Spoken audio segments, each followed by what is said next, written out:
Welcome to the Abundant Accountant Podcast. This is where accounting professionals just like you come to learn the most efficient and powerful ways to grow their firm, sharpen their sales skills, and have consistent increasing revenue.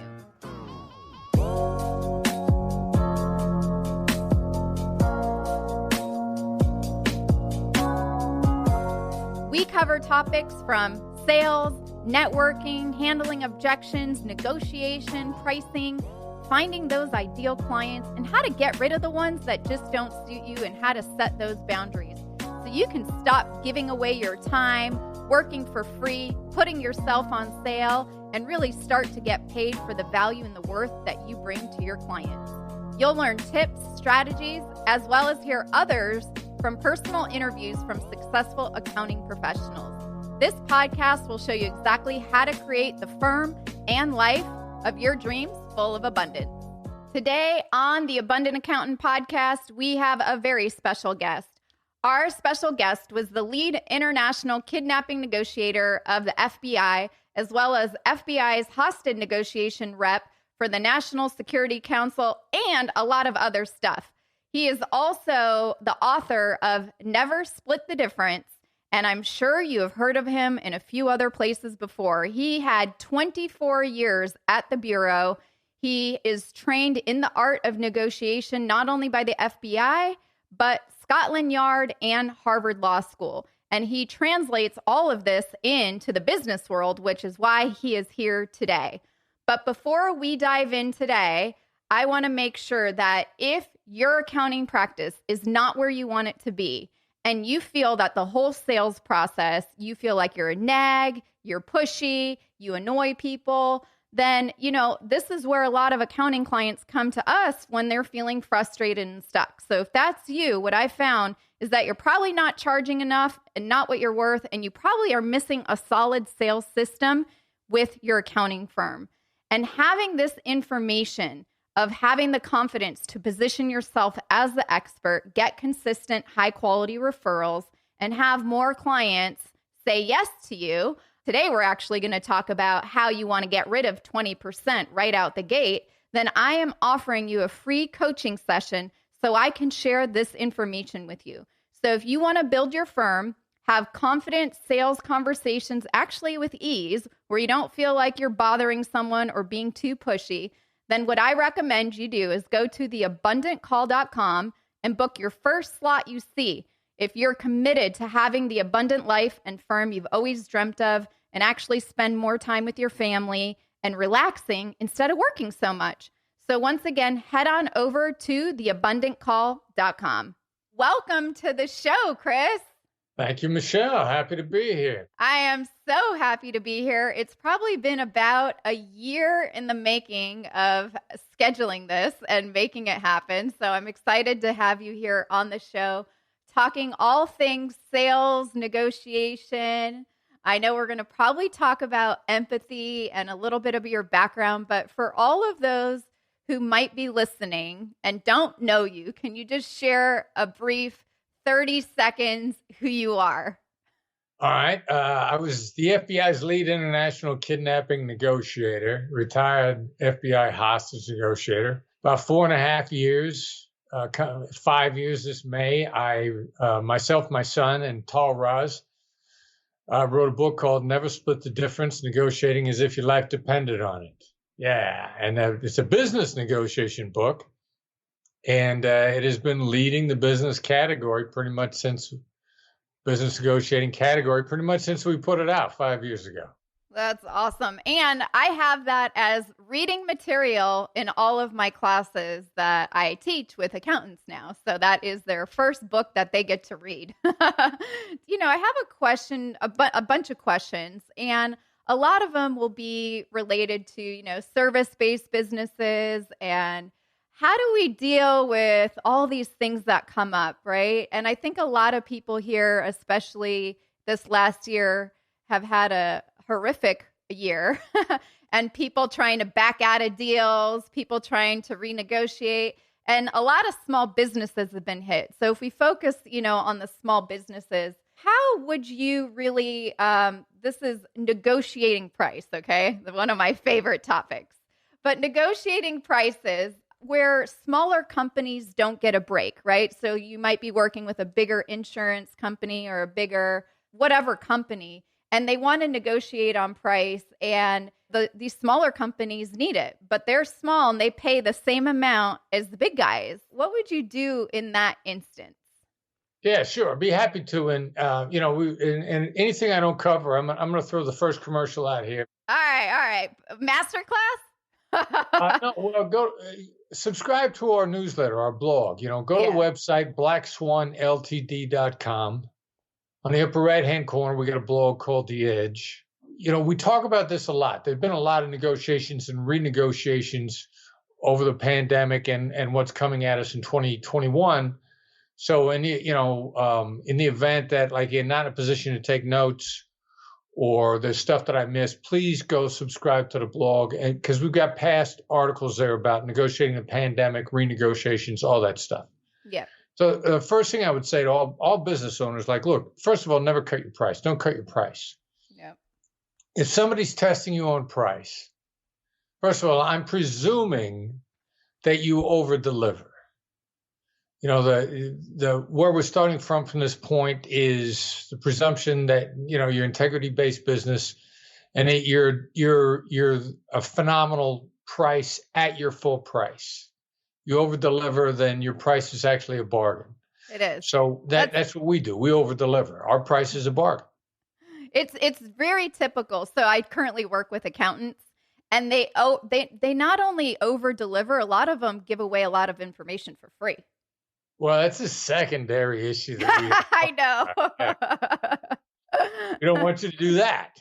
And how do you get around doing that? But first of all right, so our premise that you're worth your money. You're worth more than what you're charging. Yes. You're going to get somebody's going to push back on you on price because they got a budget problem or because they're testing. Yep. You got to know which one it is. First of all, so don't give in. Don't give in. You got to suss out the situation a little bit. Price, it's not the issue. The issue is value. So the first response, if somebody pushes back on your price, is what we would refer to as a label, and it would be simply to say, sounds like the value just isn't there for you. Now, how they respond to that, that's a very specifically crafted statement. It's not a question. It's a statement. Its design is to trigger contemplation and an unvarnished answer from the other side. Your diagnosis of their answer is going to give you a good feel of what you're dealing with. The other issue, too, is if this is your first interaction with them, if they're really pushing you on price, you're competing bid. You're the fool in the game. There's an old saying. If you don't know who the fool in the game is, it's probably you. Yep. 20% of these new opportunities are fool in the game opportunities. Your due diligence, your competing bid. Some people refer to this as the rabbit. Your only job is to drive the price down on the favorite. If you're the fool, there's no reason to cut your price. If you're the favorite, there's no reason to cut your price. So you don't respond with a price cut. You got to diagnose where the other side's coming from. The statement that I gave you sounds like the value's just not there. And you say it just like that. Calm and collective and in your DJ voice. That's the late night FM DJ voice. It's soothing and gentle. It's not accusatory. You could also throw it at them another way. And I would encourage you to experiment this. You could say, sounds like the value's just not there. Now, there was an intentional upward inflection on the last word that hits the brain in a very different way. Either way, it's not accusatory. It's not challenging. You need to tap into their brain, give them a stream of consciousness. Much better approach to use a label than a question. And you're going to get an indicator from them where they are with what they say. So that's your first move. Yep. And the second move. Well, how are they going to respond? So let's say they respond, you say to me, it just doesn't seem like you see the value. You can say, yeah, your price is just too high. Do you have anything for the little guys? Because this is a small business owner who they use services like Thomson Reuters and other big subscription companies where a big accounting firm might be paying the exact same price as a 1 or 5 man show. All right, so let's go back. We're doing a little role play. You can role play. I love role playing. Role playing is how everyone learns. Yeah, well, scripting. Sometimes we hear the dialogue enough times so we can start to put it together for ourselves. So I'm gonna give you the label again, and you give me the answer again that you gave me a second ago. Okay. All right. So it sounds like the value is just not there. Yeah, I mean the price is just high. I'm a 5 man show. I'm not like those big companies that you work with. A 5 man show? Yeah. Yeah, it doesn't sound like you want to actually proceed with me at all. Now, I'm going to tell you why I said that. Mm-hmm. So, first of all, you caught my mirror and you blocked yourself from giving me a longer answer. You trained in the negotiation techniques. Very few people are not going to say more. But if they do say more, you're pushing me hard for a price. So the chances that you're going to go with me, if you're really focused on price, you just want a number from me, and you just want to drive it down, and you want to run and take it back to the favorite, and you want to drive them down. Yeah. So here's the next thing I'm going to say. I mean, our price is high. Our price is high. And there are a lot of people out there that are really good at this, people you probably have a relationship with. Why do business with me at all? Yep. I love that question. You want to share what that is with everybody? Hold on. If they can't answer that, that's a combination of two things. That's one of the things that we call a proof of life question. Are you the favorite or the fool? And that's the only time you should be using the why question at all. Now, if they don't answer it, you're the fool in the game. Or if they throw it right back on you, you're the fool in the game. We get this a lot of times. We get, people say to us, well, that's up to you. Yeah. Your job to sell me, isn't it? Your job is to sell me. Right now, you're the fool in the game. You're not going to get the business. There's an old saying, it's not a sin to not get the deal. It's a sin to take a long time to not get the deal. It is a sin. And all of the accountants who listen and have worked with me will tell you that. They've wasted so much time trying to get new clients and deals. It's like the amount of time they've wasted, in my mind, like the opportunity cost of how much money they've just left on the table. Right? Like the amount of time that we waste chasing, or, if it's in this case, using a software company, there's someone else out there that might be able to support a smaller type business versus going after the big guys for your information. Yeah, and it's scary to close the door on, proceed that you close the door on some people. But here's a 20% figure. We started talking about proof of life, and that many of your opportunities are fake opportunities. You're the fool in the game. We probably started talking about this maybe 3, maybe 4 years ago initially. And I ran across somebody that said, oh, yeah, that's in a Challenger sale. There's a book out there called The Challenger Sale. It's got some interesting data in it. It tells you what you should be. You should be a challenger. It doesn't tell you how to be a challenger, but the challenger is a nurturing, like a great teacher. Mentoring, nurturing, not confrontational. Challenging and confrontational, two different things. And I love the fact that this book talks about that you should be challenging. I don't like the dialogue or the methods they use, but they make a good point. They did a survey, and they basically did a rigorous survey, and they asked executives across the board, basically, how often do you engage with a service provider where you're a customer, where you're never going to give them the deal. You're doing due diligence. You're looking for competing bids. You're looking to stay with the status quo, but you're talking to someone that you're never going to give the business. And the executive said about 20% of the time. Wow. Now, there's no way people are exaggerating how much they lie, because they basically said, how often do you lie to companies?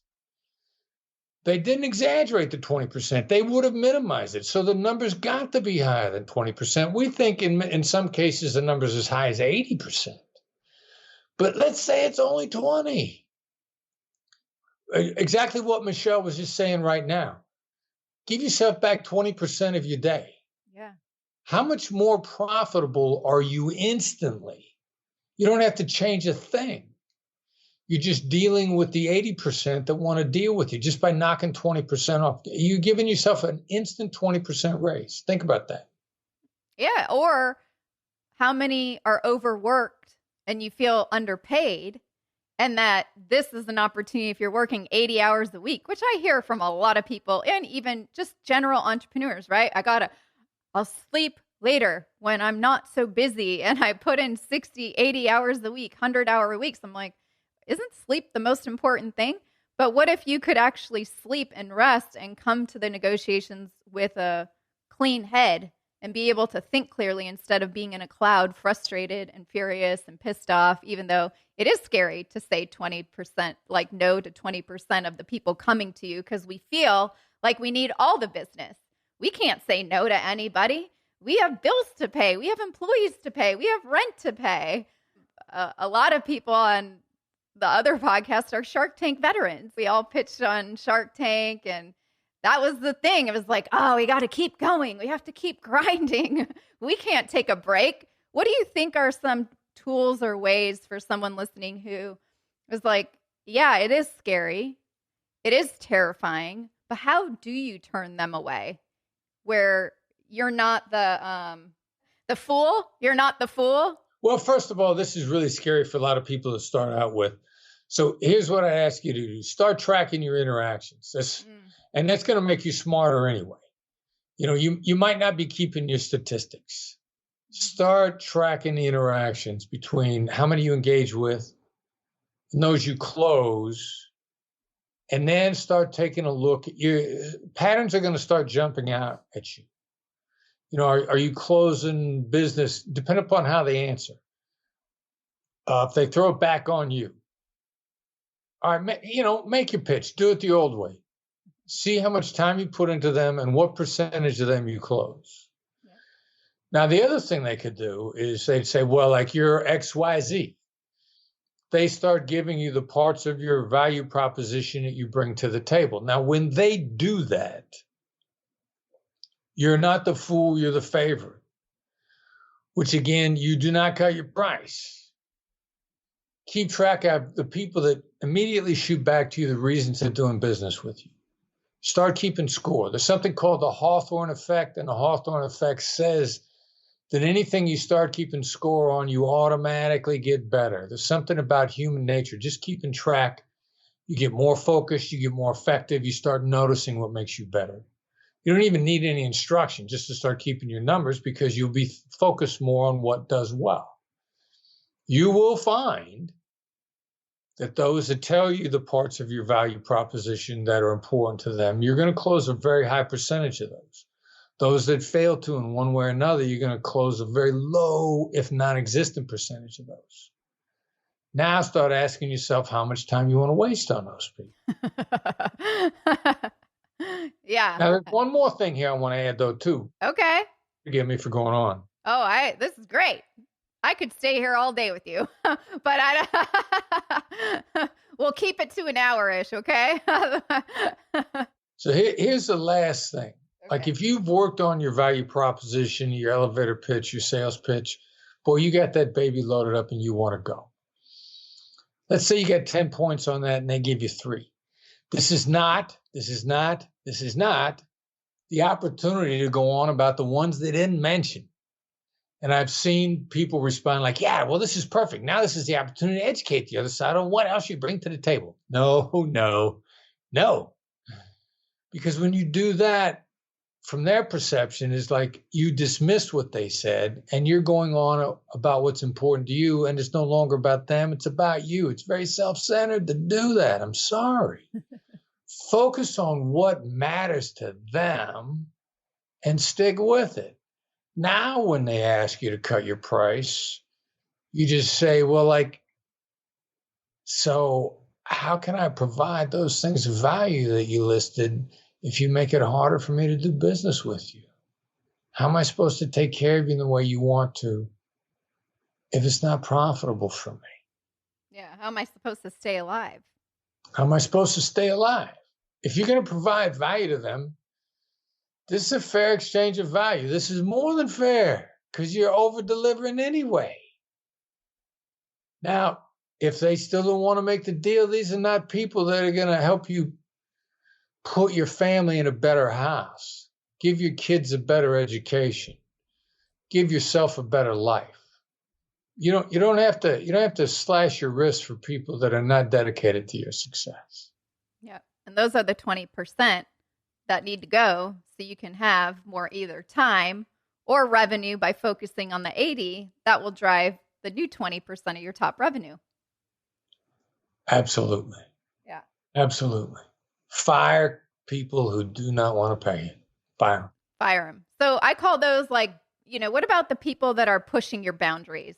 Okay. So this kind of segues really good. And we all deal with that every single day. And, we're constantly tested for me, I guess I'm really good at it. So I deflect them fairly quickly. But I think accountants in general or other bigger businesses, that have a product-based business, we're dealing with these people that are pushing our boundaries and they slip over. They get into that 20%, even though you should have declined them. You should have said, it doesn't seem like you see my value, or it doesn't sound like this is going to be a good fit.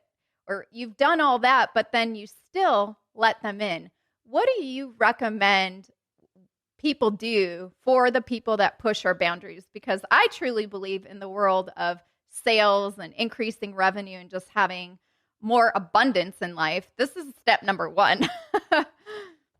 And not letting people get past your boundaries. We ultimately politely decline to continue to do business. And every successful entrepreneur I know ultimately gets to that point because they're tired of blood money. They're tired of stuff that ages them. And as soon as they cross that threshold, the profitability increases. Even more important, the quality of their life increases. And it sounds horrifying, and you will get there someday. And the sooner you get there, the sooner your quality of life returns. Let's give an example. I know you've got somebody that just went through something like this. Well, I mean, and I'm going to throw a concept out there that I really like. A good friend of mine, I think the world of, Joe Polish, runs something called the Genius Network. Joe and I are good friends. We do business together. I become friends with people I do business with. That's my sequence these days, because I want to do business with like-minded people. And if I can't become friends with them, I don't do business with them. We in the relationship. But anyway, Joe says there are two kinds of people out there. They're elves and they're halves. And half is hard, annoying, lame, and frustrating.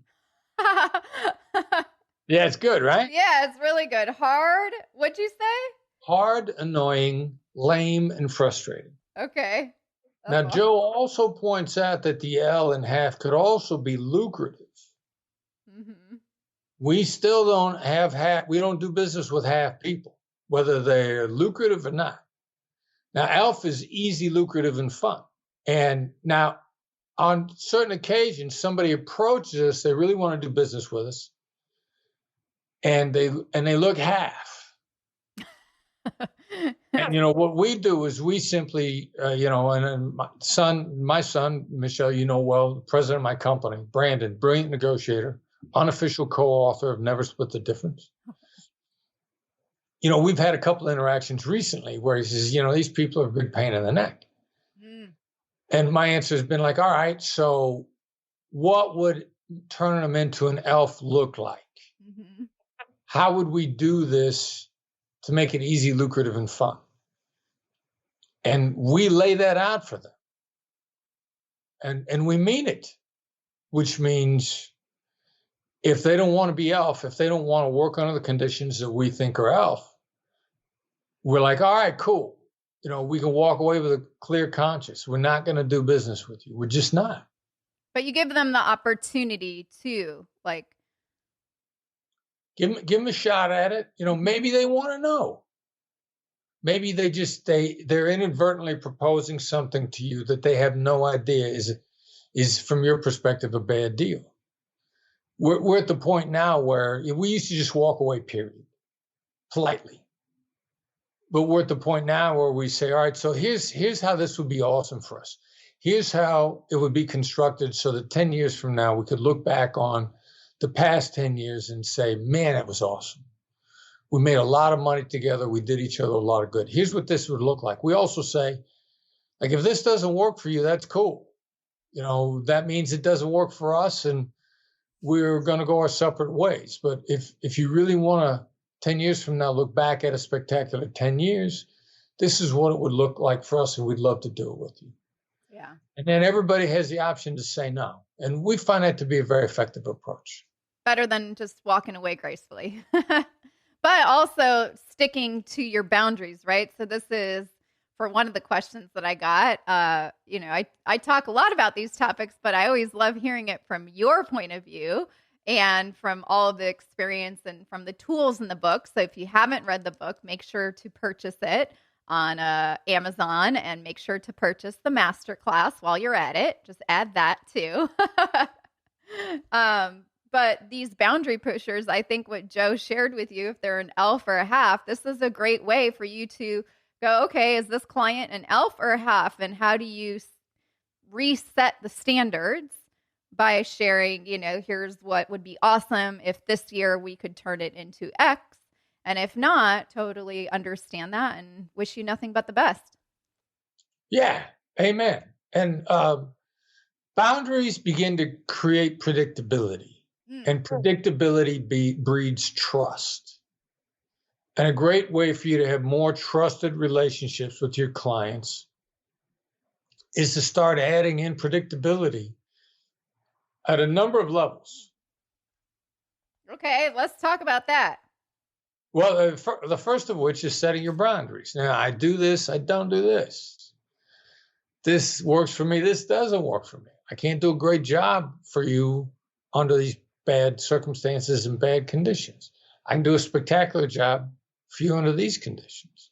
That's beginning to collaboratively lay some stuff out in a nice way. Boundary setting, it's an old phrase from my suicide hotline days and my hostage negotiation days.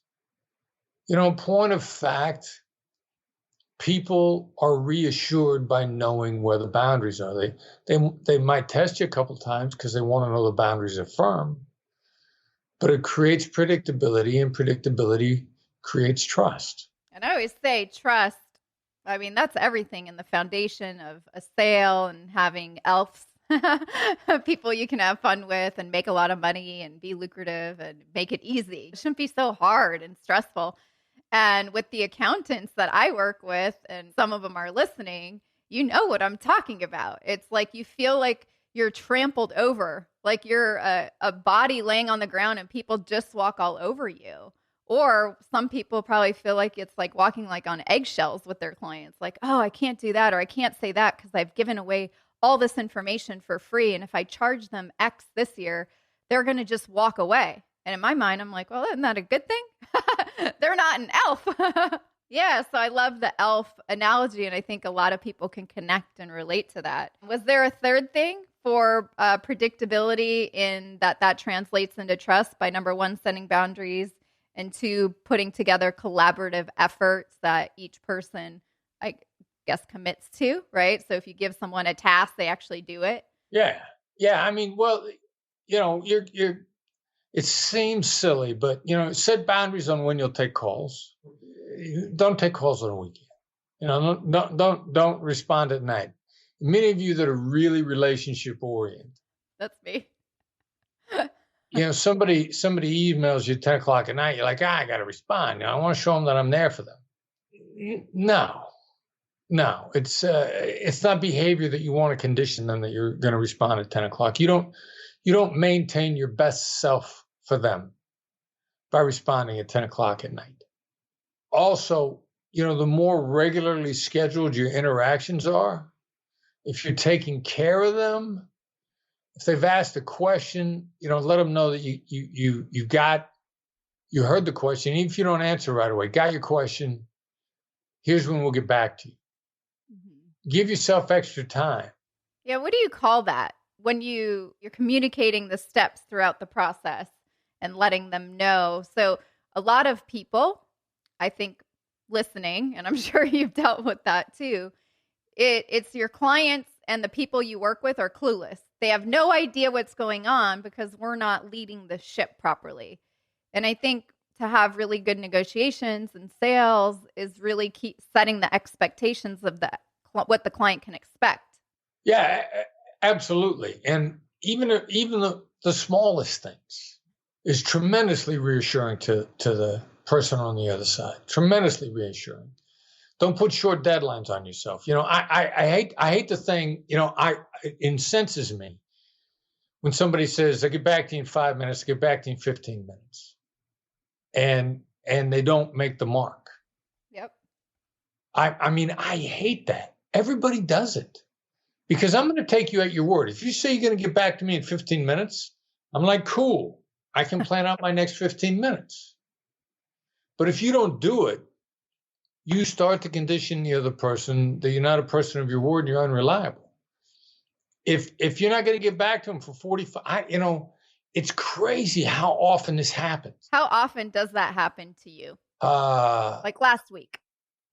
Look at a 7-day period. It happened to me one time last week, and I conditioned people right away to get out of it. And because if you don't make the 15-minute mark, I ain't getting back to you. I'm not picking up the phone. I'm not going to answer the email. And then when I get the chance, I'm going to follow up with you and say, look, you said 15 minutes. I set my watch by it. You didn't make it. I have no idea when you're going to get back to me. I had other things I had to do. I apologize. I apologize for taking you at your word. Oof. Oof. You've got to let people know. Now the flip side is, if you don't know when you're going to get back to them, if you're thinking to yourself, geez, I don't know, this might be an hour or two. Give yourself more time than you need. We do this on a constant and regular basis. When we ask for more time than we need, what happens with the other side? We give them time back in their day. 20%. The 20%. Yeah. You start giving people time back in their day, they love you. If I say, if I think it's going to take me an hour to get you an answer, I'm going to say, this is, I don't know that I can get back to you with an email in less than 4 or 5 hours. Now, when that email shoots in an hour instead of 4 or 5, like, hey, this guy. He's on it. Yeah. How many deals do you think are lost, Chris, because of just this? Because personally, I work with a lot of accountants, and they always have a challenge in this department. And if you just fix this thing, how many deals from your experience or negotiations are actually lost because of the lost trust just from committing something they can't keep a word to? Yeah, it's an interesting question. I mean, you break somebody's trust, you're either going to lose that deal or you just took a big chunk out of the relationship and the end is coming soon. That's a really interesting question because it doesn't happen to us. I don't know how to gauge that. I just didn't know if there were any stats that you've heard or read in books, heard it from clients and people that have come to classes and are in all the quarterly negotiations. Or I just feel like this is such an easy thing, but it's the thing, but like people, I can't even believe they do it to you. That's just shocking to me. I would never. We run it. We are very pragmatic about our calendar. And actually, we're so pragmatic about the calendar that we just don't give people the opportunity to do it. We just don't. And every now and then, if something slips through the cracks, they hear about it from me. Yeah. Because I don't want to condition somebody that's okay. Yeah, and so just a little tidbit for those listening, because we haven't talked about it, but one of the things that I use a lot is instead of a 15-minute phone call, I have 14-minute ones that Brandon talks about. And it's like they actually respond, sure, I have 14 minutes at 1:06 p.m. for you. And then at the 14-minute mark, I'm like, our time is up. If we need to extend it, we'll rebook another call. And it's amazing the attention that you get and that people see, and that they're paying attention to the value of their time. Because not only is it about our time, but it's like it's the person that did that to you last week. It's like they don't even value their own calendar. Right. That's exactly right. Yeah. Yeah. Well done. Very nice. So that's not an elf. Exactly.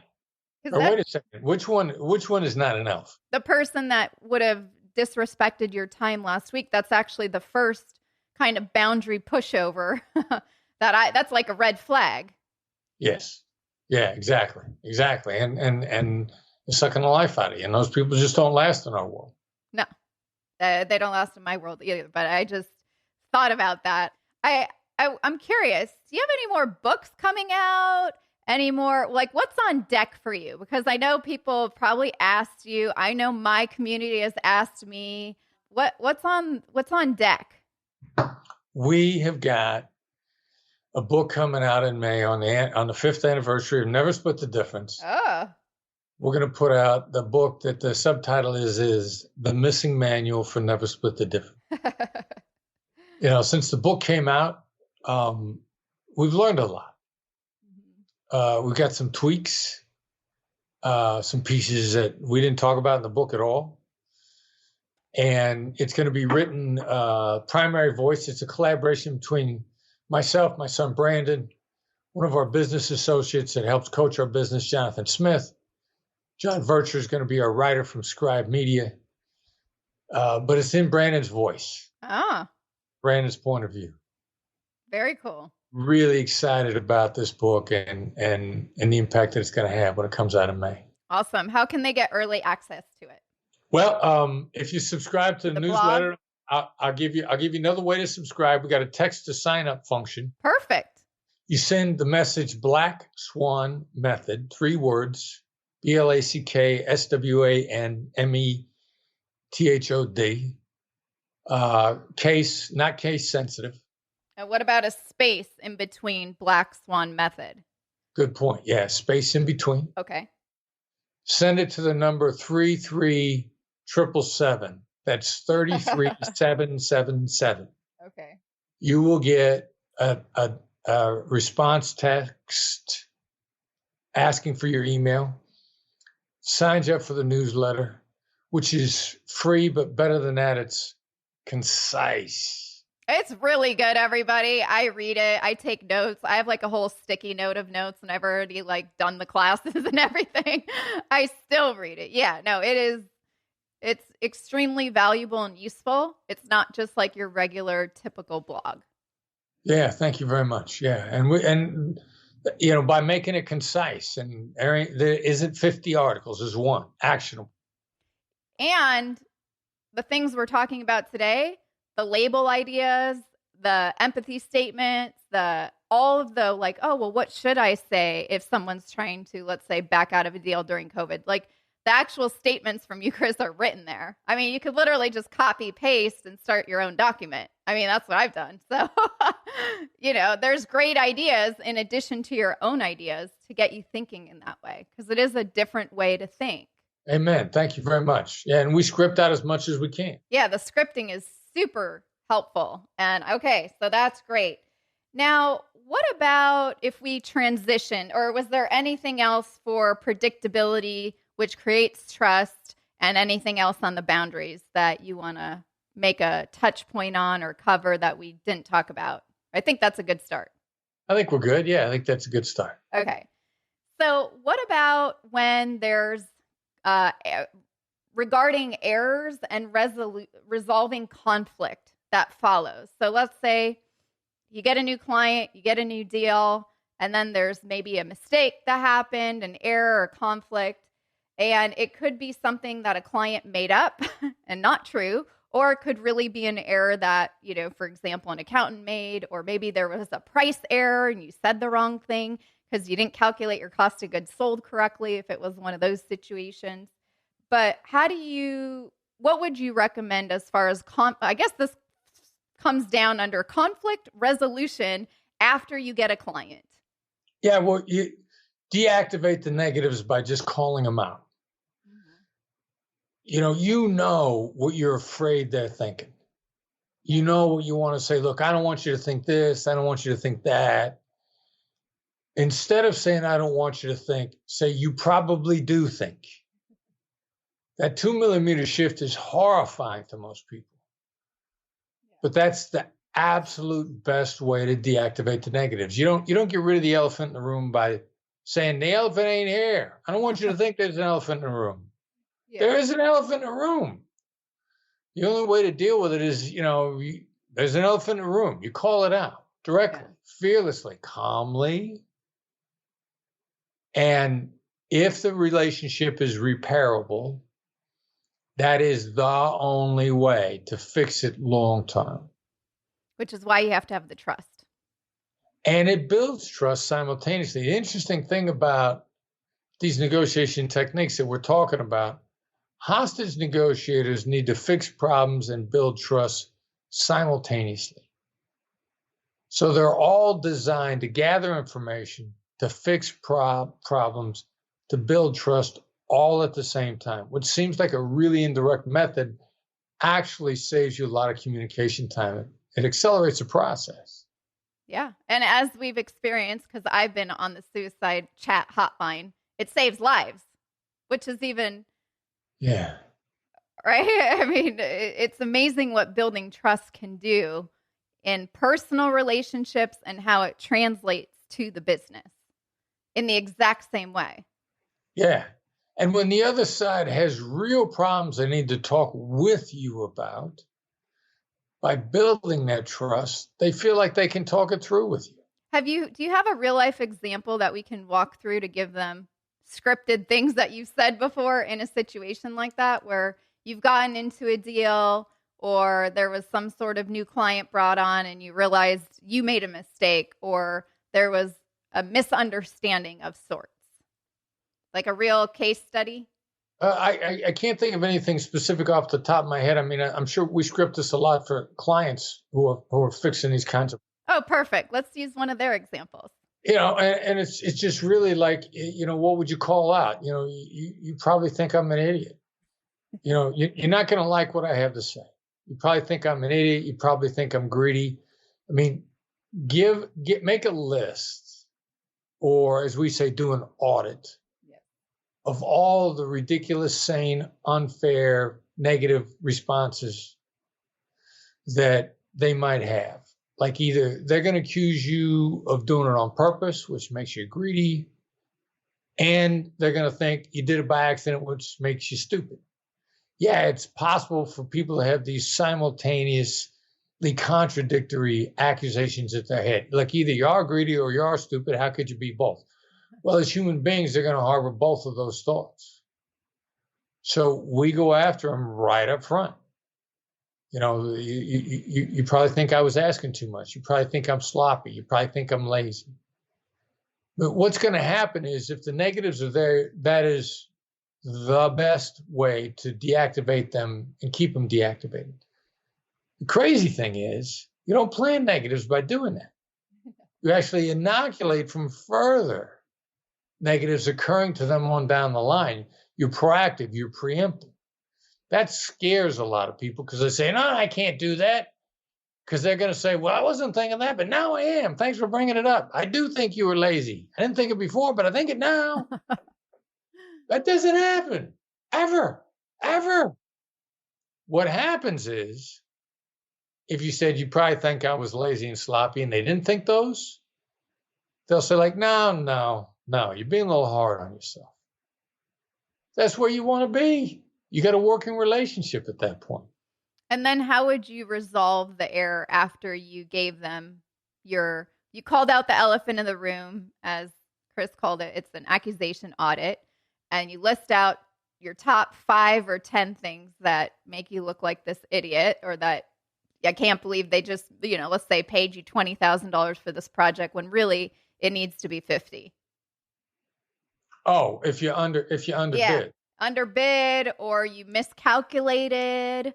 A lot of accountants, the work that actually has to get done takes twice the amount of time. So they underestimated the fee on the front end. Yeah, well, here's the hard part. Mhm.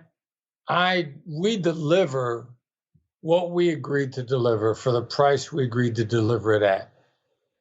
Period. So you just eat the loss.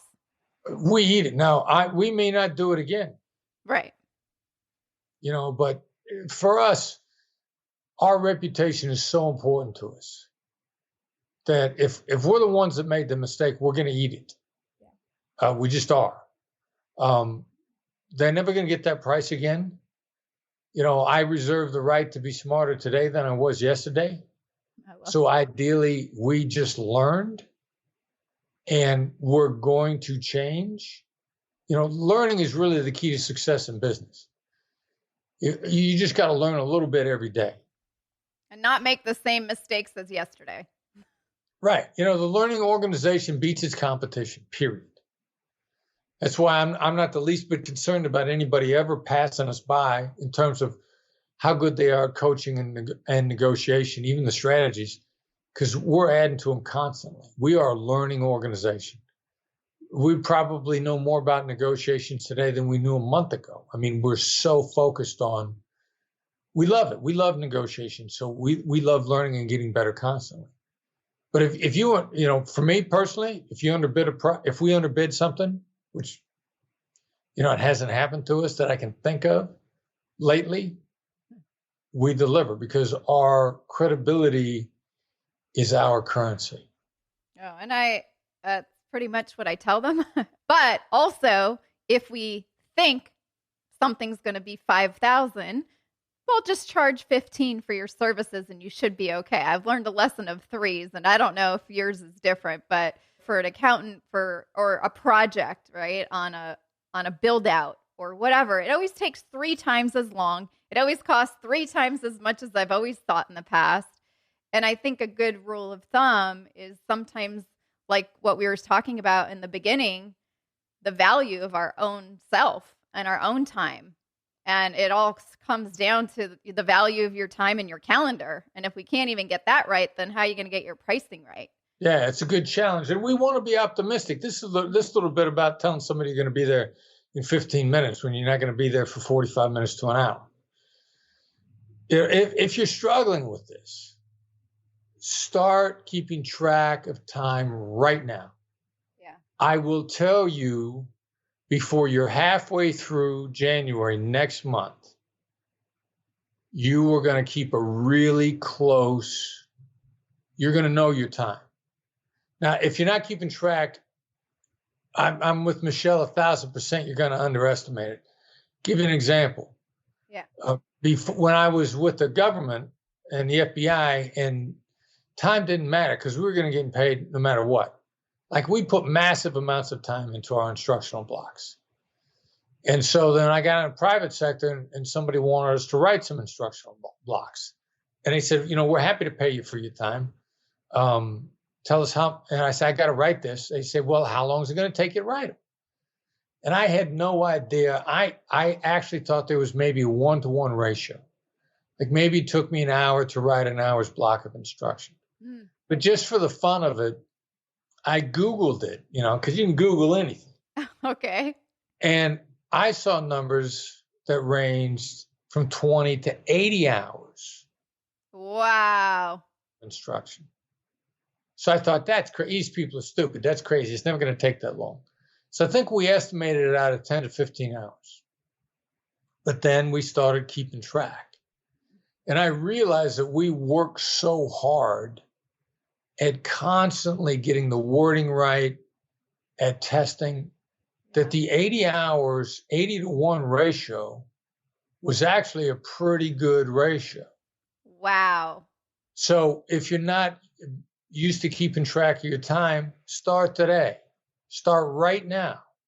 In short order, you're going to understand it. Short order, 3-4 weeks max, and you'll never make that mistake again. And while you're keeping track of your time, you could also do what Chris said earlier, which is keep track of your interactions and see, because they go hand in hand. So if you're already tracking one thing, you might as well track 2 for 4 weeks. And that's not a big investment of your time to see if your ratio is 80-1 or 10-1, because then the thing with errors and mistakes should pretty much go away on its own. Yeah. And, I'm here to tell you, again, assuming you're over-delivering, your clients don't want you to go out of business. No. You're delivering a great product for them that's essential to their operation. It does them no good for you to either go out of business or to have to fire them because you're not able to deliver the service, which is enormously valuable to them. So you're worth it. I'm here to tell you, you're worth it and you're entitled to it. Yes, you're worth it. And I always tell them that too. Chris, what is if you had to share your version or what your definition of abundance would be, what would it be? Wow. Abundance. We have really, we feel like we're in an abundant world now, especially when we started, a couple of years ago, we're no longer dealing with half people. I love that. I love the half and the elf. That's great. Thanks, Joe. Yeah, it's so. Joe brought it across and we're living by that. I mean, we're actually looking to do business with no more and actually far less than 20% of the people we come across. Wow. So you're turning away 80% of the people that reach out to you. We just don't, we'll do a quick proof of life on them. We won't bother with them. And the business has accelerated phenomenally. I mean, in the COVID pandemic, we're making more. We will end up making more money this year than we made last year. Yeah.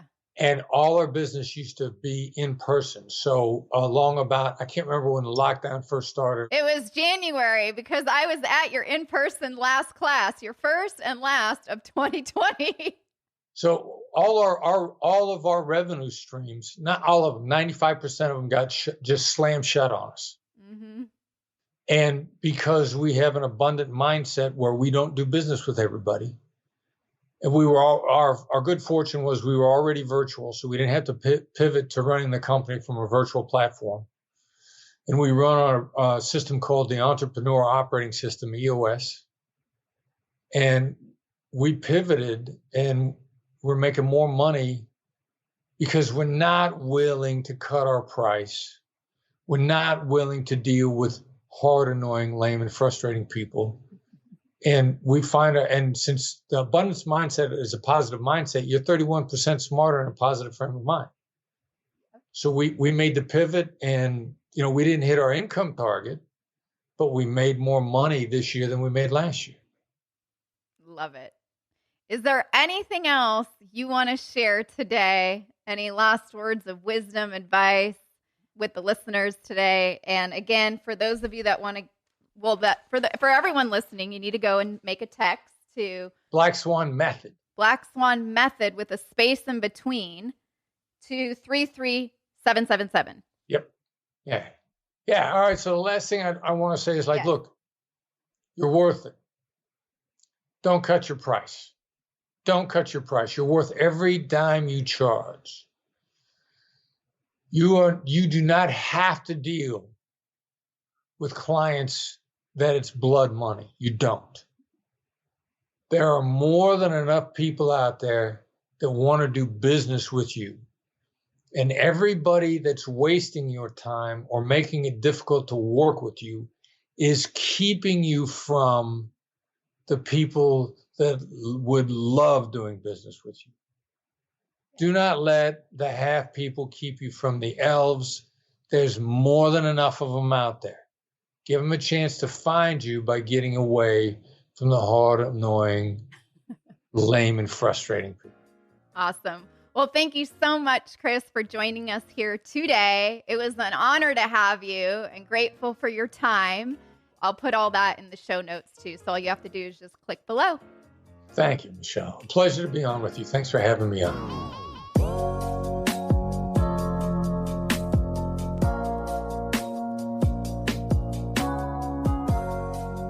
all so much for joining Chris and I together on another amazing episode. So many takeaways, so I hope you had a pen and paper and took notes. And if you didn't, I'll go through some of the highlights right now. But I think one of the biggest things to think about as we embark on this new year, because the last year pretty much sucked for a lot of people, is do you want to work with elves or do you want to work with halves? And I think that's probably the biggest takeaway that I thought of, and one that I'm going to put into place. And the elf is someone, remember, who is easy. You make a lot of money, so it's a lucrative relationship and it's actually fun. And a half is someone who is hard to work with, annoying, lame, and frustrating. So if you have, let's say, 100 clients, or maybe you're working 10 referral partners, maybe go through and write down next to them, are they an elf or are they a half? And then the halves, it's time to say goodbye. Because another big thing that he mentioned today was that if you can get back 20% of your time or 20% of your top line revenue just by starting to say no to people. This year, right? So if they got 100 inquiries at the Black Swan group, they turned away 80%. So they're only taking the top 20% inquiries that come through to even work with on negotiations or work and take as clients. That's pretty massive. My number has always been 50%. If I talk to 10 people, I only want to work with maybe the top 5. So I guess I need to get to the 80% part. But how can you look at the people contacting you or the annoying clients, right? The pitta clients, getting rid of them? How can you get rid of them quicker so you can gain 20% either to your top line revenue, increasing your net income by 20%, or reducing the amount of time you spend? Because my guess is that the bottom 20% actually take up quite a bit of time. And then the other thing from what I took away today that I think everyone should just buckle down for 4 weeks and start tracking your time. This is how you can see maybe how you're underpricing, where you're leaving money on the table, and tracking your conversations with people. So for those of you that have worked with me, you know we track a lot of this stuff, because if you have 10 inquiries this week, let's say via email, phone, you've got to start tracking what's going on with them and seeing what is your current conversion rate. What is going on with these clients? Where are your interactions? How many engage? How many close? And how many are lost at sea? Because if you have too many lost at sea, then that's money left on the table too. Also, for those of you that want to get the new book, to reiterate, you want to send a text to 33777 and type in Black Swan Method with a space in between each word. And then you'll get the pre-order for the book coming out in May, and you'll get the blog. The blog is extremely valuable. I actually save them, I read them, and I have a whole notepad. So I highly recommend each of you subscribe and check that out. And then lastly, if you're like, Michelle, there is no way I can do this myself, you know what? You're not alone. Some of us need accountability in life, and we're so frustrated and stuck that we're kind of sick of it. So if you are sick of the way things have been going, and you're sick of making mistakes and not charging enough, and you don't have a solid system on how to do any of this, then head on over to theabundantcall.com. If you've had a firm for at least 2 years and you really want to start feeling more confident in selling high-level services with ease, maybe start spending more time with your family and not working so much, and really have the abundant life you've always dreamt of. So we'll talk about how to detach from the emotional side of the sales conversation. And for those of you that want a paradigm shift to see an objection as an asset, make sure to head on over to theabundantcall.com. We can explore what it could look like to possibly work together. But I promise you that 1 hour will open up a lot of missed opportunities for you. So once again, head on over to theabundantcall.com and have a beautiful day.